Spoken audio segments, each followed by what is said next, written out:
She called me by another man's name last night. In her sleep. Whispered it like it belonged. Ryan. That's not me. I lay there, frozen, listening to her breathe like nothing happened. But something did. And now I can't unhear it. I don't remember the exact time.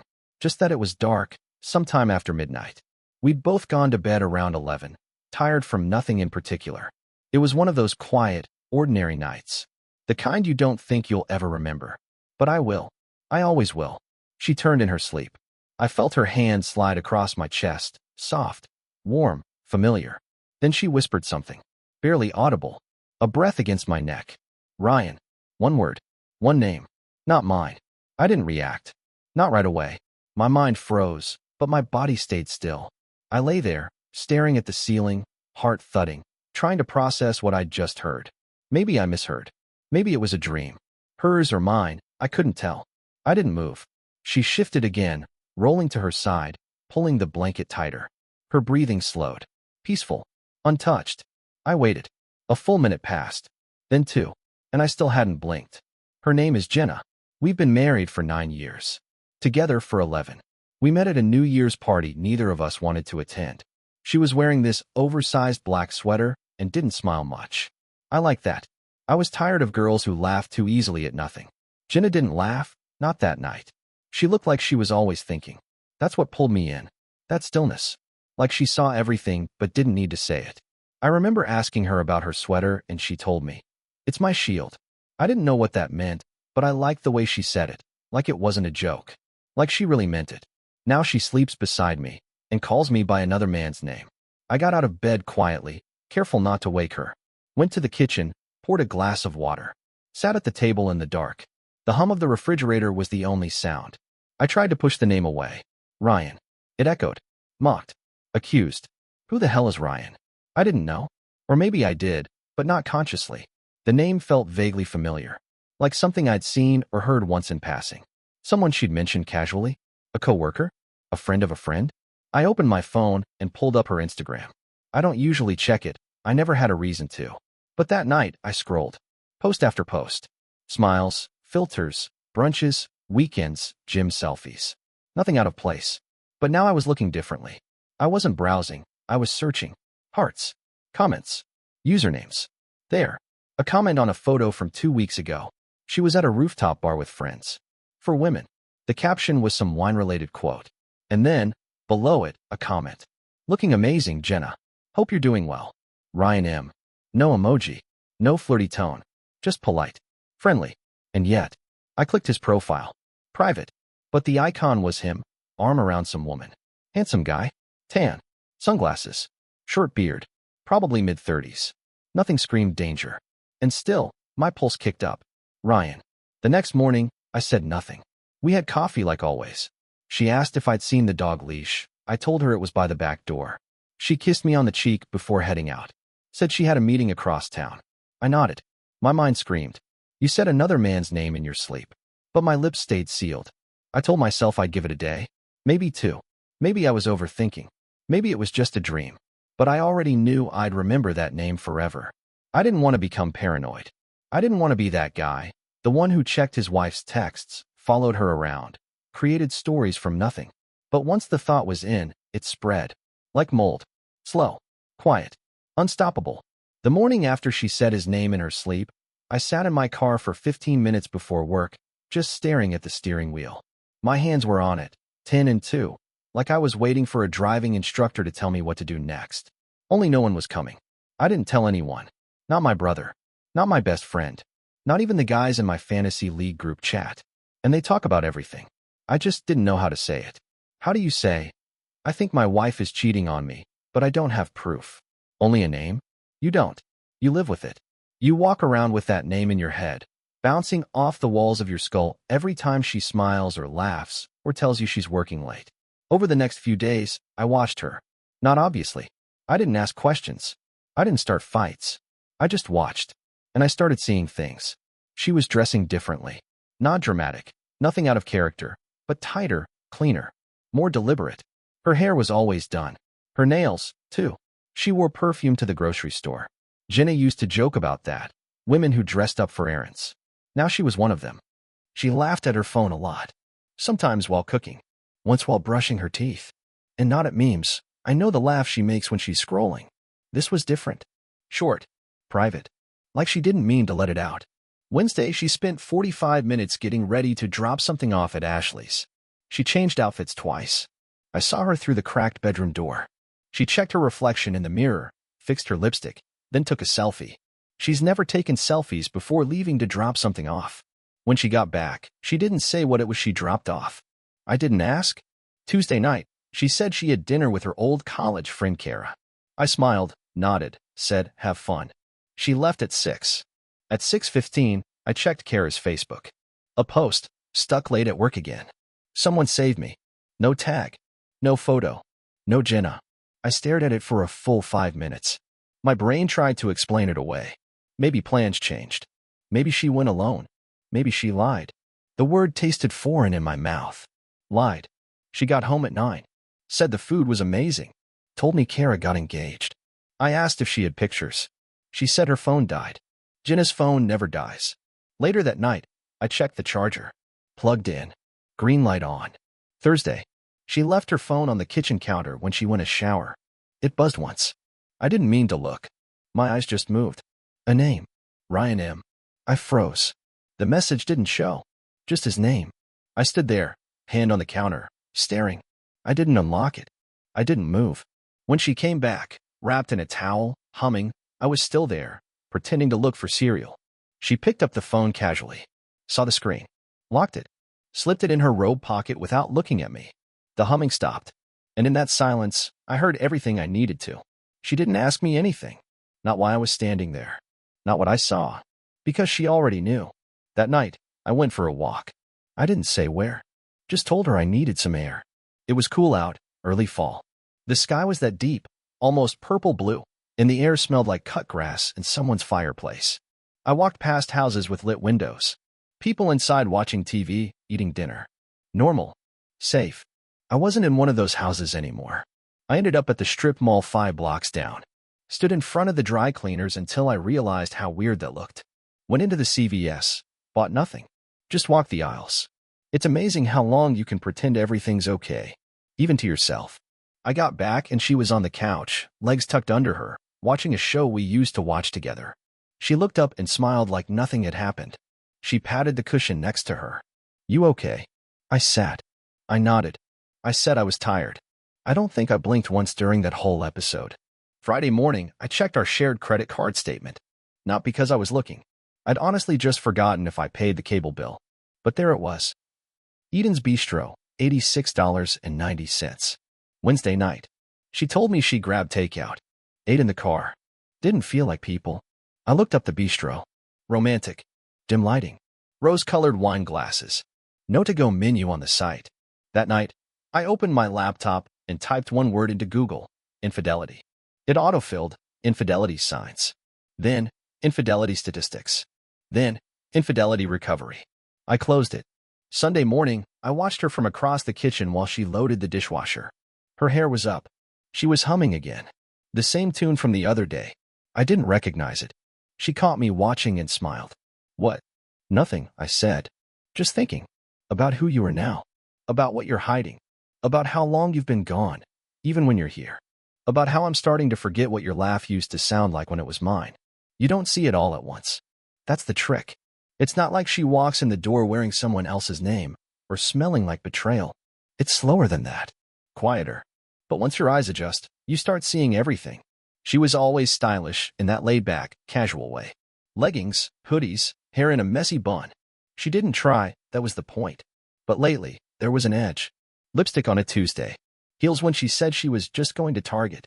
A new sports bra she didn't show me, but left in the laundry with the tag still attached. I didn't say anything, because if I said it, it would be real. She didn't text as much. Or rather, she texted differently. Shorter replies. Longer pauses. No emojis. Less warmth. Her phone, which used to be left anywhere counter, couch, car seat, was now glued to her like an extra limb. It wasn't just the phone. It was her body language. The way she leaned away when I kissed her cheek. The new habit of turning slightly in bed, just enough that our backs touched, but not our arms. And her laugh. It changed. There used to be this deep, unexpected laugh she'd let out when something genuinely cracked her. A wheeze, almost. But now it was lighter, controlled, polite, like she was laughing for someone else. Sunday afternoon, I heard her on the phone in the bedroom. The door was mostly closed, but not all the way. She was speaking softly, not whispering, but close. I caught only fragments. Yeah, I know. I'll check. No, he won't. It's fine. Really? She was standing with her back to the door, twirling a pin between her fingers, biting her lip. The way she did in college before exams. Nervous, but excited. I stepped away before she saw me. Sat on the stairs for 10 minutes, hearing nothing but the rush of my own pulse in my ears. She came out 5 minutes later, smiling like nothing had happened. Want to go for a walk? She asked. I said sure. We walked 2 miles. She held my hand, but I noticed she kept checking her phone. At dinner that night, I told a story about something that happened at work, a client mix-up, kind of funny. She laughed in the right place, said the right things, but she wasn't there. Her eyes weren't on me. They were on her plate. Her mind was somewhere else, or with someone else. That was the first time I imagined him, not as a blur or a possibility, but as a real person. He had a voice, a schedule, a smell. I don't know if you've ever had that moment where someone you love is sitting across from you, smiling, and all you can think is, they're lying to me right now. It's like being underwater, like watching someone through glass. The next morning, I caught a whiff of cologne in the car. Not mine, not hers. A faint trace, sweet and sharp, like something out of a hotel bathroom. I asked her if she'd cleaned the seats. She looked at me, blank. What? No. I nodded. Didn't say a word. That night, she put on lotion before bed, something new. I asked what it was. Oh, just a sample from Sephora. It smelled like citrus and memory. I started writing things down. Not in a notebook. Just in my head. Mental files. I'd never been the jealous type. Never tracked her whereabouts. But I found myself making internal notes like a detective in a movie. Tuesday, black dress. No mention of a meeting. Wednesday, stayed in the car on the phone for 10 minutes after coming home. Thursday, laughed while texting. Locked screen when I walked in. It wasn't about catching her. Not yet. It was about proving to myself that I wasn't crazy. She came home one night with a bag from a boutique downtown. Said she found a dress on sale. Showed it to me. Price tag still on, $119. I thought we agreed on no shopping this month, I said. She smiled. I'll return it. She didn't.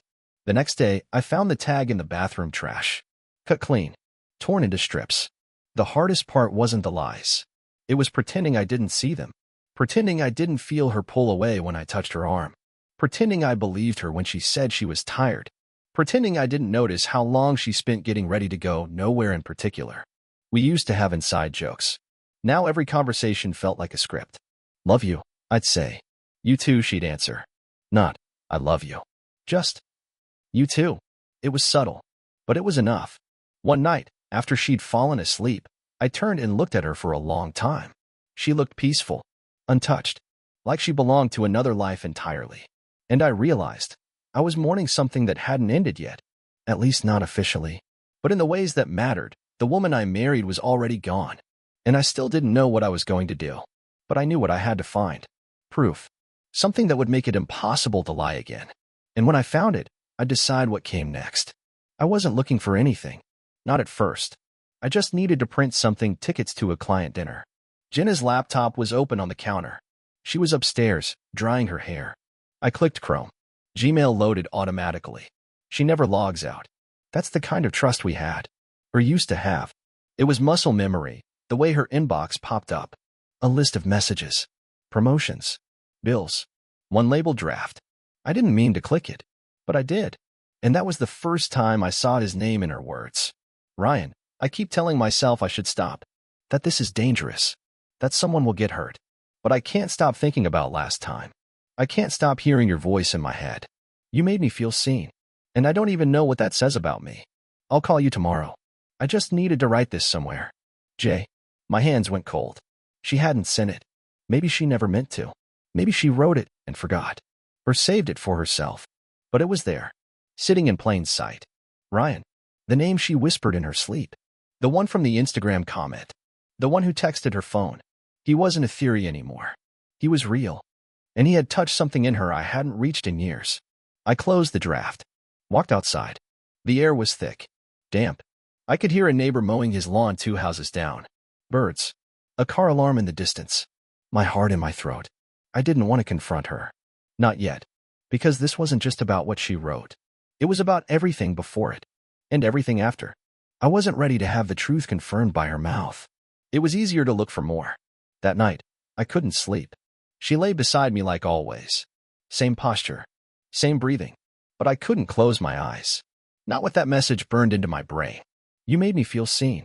Did she ever feel that way with me? Did I ever see her the way she needed to be seen? My thoughts spiraled. Self-blame. Anger. Grief. But deeper than that, a cold, deliberate voice. Find more. Don't accuse. Not yet. Not without proof that ends the conversation. The next morning, she made eggs. Kissed me on the forehead. Said she was heading to the gym. It was Saturday. I watched her tie her shoes. Zip her jacket. Leave. 10 minutes later, I got in my car and followed. She didn't go to the gym. She drove across town. Parked outside a small house I didn't recognize. Stayed in the car for a minute. Checked her face in the mirror. Got out. A man opened the door. Tan. Short beard. I couldn't see much. Just silhouettes. She stepped inside. The door closed. And I sat there for 2 hours. I didn't cry. Didn't yell. Didn't pound the steering wheel. I just sat. And when she finally came out, smiling, fixing her hair, I ducked lower in my seat. She didn't see me. She drove away. I waited another 5 minutes before I followed. She picked up smoothies on the way home. Walked in like nothing happened. Gave me mine. Sipped hers. Gym was packed, she said. I nodded. And the taste of strawberries made me want to throw up. I didn't go after her. I didn't knock on the door or follow him to his car or take photos for a confrontation scene. That's not who I am. Not yet. Instead, I started with his name. Ryan M. I remembered it from the Instagram comment. Her inbox. Her lock screen. I typed it into Google, added our city, and scrolled. LinkedIn. 2 Facebook accounts. 1 private Instagram. The LinkedIn said he was in real estate, helping families find their forever home. I almost laughed. His office was in a building downtown, 3 floors up from a juice bar Jenna used to love. I drove by twice that week. Just drove. Didn't park. Didn't even slow down. I just wanted to see if the place existed. It did. I thought about calling him, messaging him, showing up in his office. But I didn't. Not yet. I started watching Jenna more closely. How she dressed. When she left. Who she texted. She was better at hiding it now. Shorter outings. More believable lies. A return to normal dinners together, inside jokes, shared playlists on our drives. But it was theater. I knew that now. She was acting. And I was letting her. I told myself I needed time. Not to forgive. Not to understand. But to decide what kind of ending I wanted. Quiet. Or loud. The opportunity came a week later. We were invited to a barbecue by friends of mine, people Jenna didn't know well. She said she couldn't come. Too much work. I went anyway. And while I was there, I pulled Ryan's LinkedIn on my phone. Clicked through to his office site. Found the company staff page. And there, in full color, smiling with a golden retriever in front of a sold sign, was the man who opened the door that Saturday morning. Tan. Short beard. That was him. I screenshotted it. Saved it under a new folder in my phone. Truth. The next day, Jenna asked if I wanted to go for a walk. Something we hadn't done in weeks. I said yes. We walked through the park, past the dog run, around the little lake with the ducks. She asked me how work was. If I talked to my brother. What I thought about going up to the cabin in fall. It was so normal I almost believed it. Until her phone buzzed. She glanced at it. Smiled. Slipped it back in her pocket. I didn't ask, but I saw the reflection in her sunglasses. The name, Ryan M. That night, I looked at her while she was brushing her teeth. She was wearing a tank top. Her shoulders looked unfamiliar. Like someone I used to know. She caught me watching. What? Nothing. She smiled, spit, rinsed. You've been quiet lately. I've had a lot on my mind. She walked past me, stopped at the bedroom door. Well, she said, I'm here when you're ready. She didn't mean it. I nodded anyway. Around midnight, I opened my laptop. Pulled up his name again. This time, I dug deeper. Company website Zillow listings testimonials. And there it was. Ryan was incredible. He helped us find our new place and made the process feel easy and personal. Couldn't have done it without him. Jenna M. Date. 6 weeks ago. I stared at it. She hadn't said a word about buying, or moving, or even looking. What was she doing with him 6 weeks ago? Where were they? I copied the address listed next to the testimonial. Then I did something I never thought I would. I drove there. It was a quiet neighborhood across town. Cul-de-sac. Big trees. A for sale sign in the front yard. I parked 2 houses down. Got out. Walked past slowly. Lights on in the living room. A bike on the porch. Nothing out of place. Except the idea of my wife walking through this house with another man. Planning a life I wasn't part of. I went home. Jenna was asleep.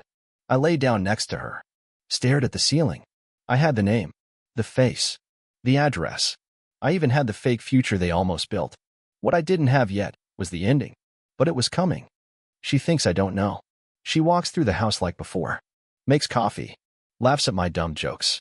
Mentions coworkers I've never heard of. Kisses my cheek when she leaves. I let her. She has no idea I've been to his office. No idea I've seen their messages. Or that I've followed her car. Or that I've walked past the house she toured with him. She has no idea I know everything. And that's my advantage. I start testing things. Dropping little stones in the water. How's Kara? I ask over dinner. Haven't heard you mention her in a while. Jenna looks up from her plate. She's good. Busy. You two still talk much? She shrugs. Not as much lately.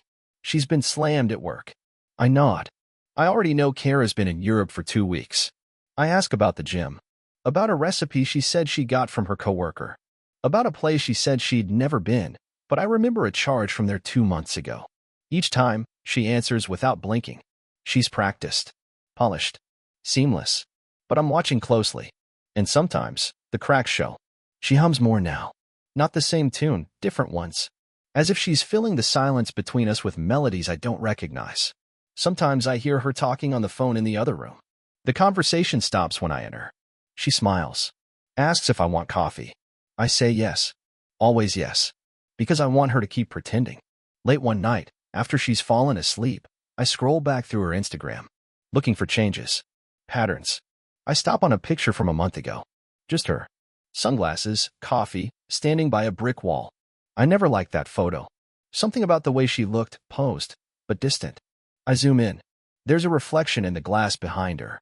It's faint, but there, a man's outline, leaning against a car. My stomach turns. Not because I'm shocked, but because she didn't even check. I print the photo. Tape it to the inside of my closet door. I start a row. The testimonial. The credit card charges. A screenshot of her text history. My own private case file. It's not about revenge. It's about clarity. She may think I'm asleep, but I'm wide awake. And I'm done wondering. We go to her parents' house for dinner. Her father pours wine. Her mother tells stories from Jenna's childhood. I watch her laugh, touch my hand under the table, compliment my shirt in front of them. Perfect daughter. Loving wife. I almost admire it. On the way home, she rests her head against the window. You're quiet again, she says. I've been thinking a lot, I tell her. About what? About who we are now. Who we used to be. She nods. Doesn't push. She doesn't want real answers. She wants quiet. So she can keep lying. She has no idea I've started talking to someone. Not Ryan. Someone else. Someone I trust. And what I'm about to do next, she won't see coming. Because the man she thinks she's fooling is gone. And the one watching her now. He's already 10 steps ahead. She doesn't notice anything different. And that's how I know I'm right. Because any wife, any real wife, would feel it. The shift. The pause. The new version of her husband sitting across from her at breakfast, speaking the same words but not meaning them. But Jenna just sips her coffee, scrolling her phone, laughing softly at things I'll never see. I leave for work 15 minutes early. I get home 20 minutes later than usual. She doesn't ask why. Doesn't ask anything. She thinks she's safe. The person I've been talking to is my cousin Nathan. He's a lawyer. Not the courtroom kind. Contracts, mostly. But sharp. And private. I told him the truth. Or most of it. I said I suspected Jenna of cheating, had some proof, wasn't ready to go nuclear. Just needed advice. A way to move through this without losing everything. He asked one question. Do you want to stay married? I didn't answer. Because I didn't know. But now I'm starting to. It hits me one morning when I open the fridge and see the juice she used to hate. Pineapple orange. She once called it acid in a bottle. Now it's half empty. And in that moment I understand. She's not just lying to me. She's reinventing herself for him. I print out the testimonial again. Highlight her name. Under it, I tape a note in my handwriting. For the record, she never goes into my closet. But if she does, she'll find the wall. I almost want her to. We're having dinner when I drop it. I got a call from a realtor today. She doesn't flinch. Yeah. Said there's a place across town with her name on it. Said one of us left a great review. Her fork stops halfway to her mouth. A 3-second pause. Then, that's weird. I nod. She chews slowly. Swallows. Doesn't say anything else. I wait. But she doesn't ask which realtor. Or what the place looked like. Or if I'm joking. She just eats. That's the break. Right there. The moment the whole illusion tears. That night, I go to bed before her. Pretend to sleep. She comes in late. Quiet. Moves slowly. Stands by the window longer than usual. I can feel her looking at me. But I don't move. She climbs into bed. Lays still. In the dark, I whisper. I know about the house. She doesn't answer. Doesn't move. I say it again, slower. I know. Still silence. Then finally, a breath. Long, shaky. And then the softest voice I've ever heard from her. I'm sorry. Just that. No lies. No story. No rage. She turns to her side. Faces the wall. And I stay exactly where I am. Staring into the dark. Waiting for morning. Because now that it's broken, really broken, I get to decide what comes next. Morning comes like nothing happened. She gets up first. Makes coffee. Packs her gym bag. Doesn't say a word. The I'm sorry still hangs in the air from the night before, weightless and dense all at once. I sit at the table and watch her move through the kitchen like a guest. She finally speaks. Do you want to talk? About what? She hesitates. About last night. There's not much to say. She nods. Quiet. Then leaves. The door doesn't slam. It clicks shut like a chapter ending. That day is the first in a long time I don't check her location. Don't reread the messages. Don't scroll through her photos. I just sit with it. The knowing. The shift. The fact that everything is out there now, not in full, but enough. She admitted it without words. And I received it without rage. In the evening, she comes home early. No gym clothes. No excuses. She stands in the living room, arms folded. Can I say something? Sure. I didn't mean for it to happen. I almost laugh. But don't. Instead, I say, how many times did it happen? She looks away. I don't know. You don't know. It wasn't like that. What was it like? Silence. I felt seen, she finally says. I nod. You wrote that in your email. Her face drops. The last mask slips. You read it. I just stare at her. She sinks into the couch like her legs gave out. That night, we don't speak again. We eat separately. I hear her crying in the shower. I don't go in. She doesn't come out right away. When she finally does, her eyes are red. She walks past me and goes straight to bed. I stay in the kitchen. I finish the dishes she left half-rinsed. I wipe the counter clean. I take out the trash. Everything she used to do. Over the next few days, we float in the same space, like strangers with memories. She stops pretending. No more humming. No more fake smiles. She's waiting for me to say something definitive. To explode. To end it. But I don't. I live in the in-between. In the quiet. In the world where she broke us, and I haven't told her what that means yet. We watch TV on opposite ends of the couch. She asks if I want popcorn. I say sure. She makes it. Brings me a bowl. Doesn't touch hers. One night, she laughs at something on screen, then glances at me like she forgot for a second who we are now. And I realize she doesn't know how to live here either. I go to the cabin one weekend. Alone. I don't tell her until I'm already on the road. She texts, be safe. That's all. I sit by the lake. Watch the water move. Think about what I want. Do I want to rebuild something that's already cracked? Do I want to forgive someone who didn't confess until I forced it? Do I want her? I try to write her a letter. I get 2 paragraphs in and stop.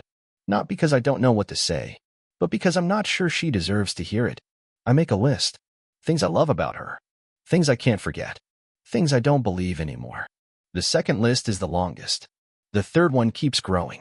On my way back, I stop at a gas station an hour from home. I stare at the pumps, at people filling their cars, at their normal lives. And I wonder if anyone around me has had their trust shattered recently. If anyone else is going home to someone they don't recognize anymore. When I get back, she's sitting on the porch, waiting. She stands up when I pull in, comes to the car, opens the door before I can. Please, she says. Can we try? I look at her. The woman I married. The woman who lied. I don't know, I say. And I mean it. Because forgiveness isn't a door you walk through. It's a door someone else closed. And you're stuck staring at it, wondering if it'll ever open again. I didn't sleep that night. She did. Lightly, restlessly, turning every hour or so. I heard the sheets shift, felt her sigh in her sleep. I lay there, eyes open, staring at the dark. I had no plan. No speech. No grand gesture or dramatic exit. Just the feeling that we had reached the edge of something, and there was nothing left but the decision to jump or turn back. The next morning, she made pancakes. The way she used to on weekends. She didn't say anything, just set the plate down in front of me like we hadn't spent weeks circling a crater in silence. I looked at her. She looked at the table. We ate without speaking. I went for a drive. No destination. Just the road. I needed space. I needed to hear myself think without the echo of her in the next room. I ended up at a trailhead we used to hike before everything got complicated. Before marriage turned into logistics. Before love turned into routine. Before trust broke like glass. I walked. For hours. Through the trees. Over the old wooden bridge. Past the overlook where she once told me she wanted kids. I sat on a bench and let the silence settle. And I thought about choices. We always think betrayal happens in a moment. But it doesn't. It builds. Tiny cracks. Quiet lies. Missing time. Until one day, you realize the foundation you were standing on is gone, and you didn't even hear it fall. She chose him. Maybe not with words, but with actions. With secrets. With smiles I didn't see. Now it was my turn to choose. Stay. Or leave. Forgive. Or walk. Let this shape me. Or let it end me. When I got home, she was in the backyard. Sitting on the swing. The same one I built for her the summer after we bought the house. I sat down across from her. She didn't speak. Neither did I. Until finally, I asked, why him? She didn't pretend not to understand. I don't know, she said. He made me feel different. Better. No. Just not invisible. That hurt more than anything else she could have said. I stood up. Walked back into the house. Went into the closet. Took down the wall of printouts. Folded them. Put them in a drawer. Not because I forgave her, but because I didn't need them anymore. She came inside an hour later.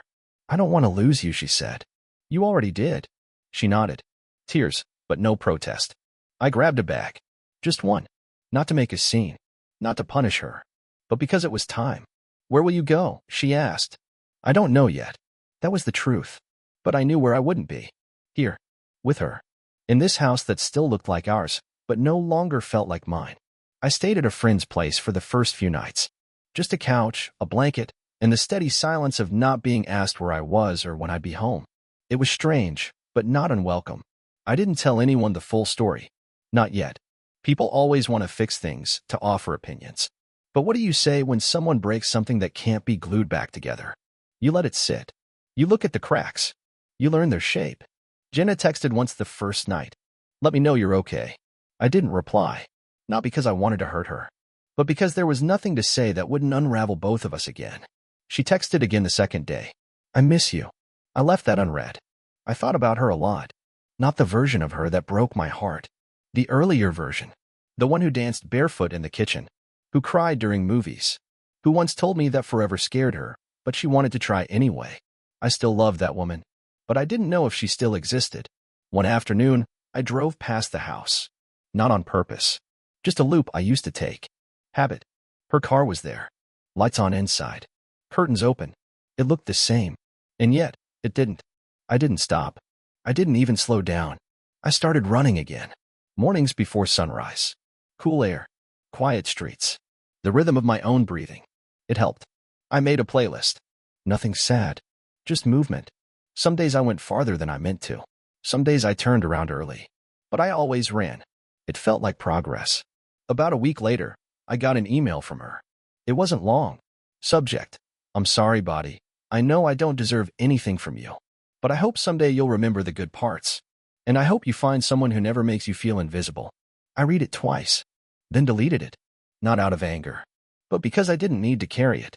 I started looking for apartments. Small ones. Places with light. No memories in the walls. Just space to start over. My cousin helped with the paperwork. I didn't tell Jenna I was moving forward. I think she already knew. One day she'll come home and realize I'm not just gone. I've built something new. I don't know if she's still seeing him. Maybe she is. Maybe not. It stopped mattering. Because the version of me who needed to know, that guy stayed behind. It's strange how something can break you and save you at the same time. Leaving hurt, but staying would have buried me. So I chose the pain that meant healing. I chose the end. And for the first time in a long time, I feel like I'm starting again.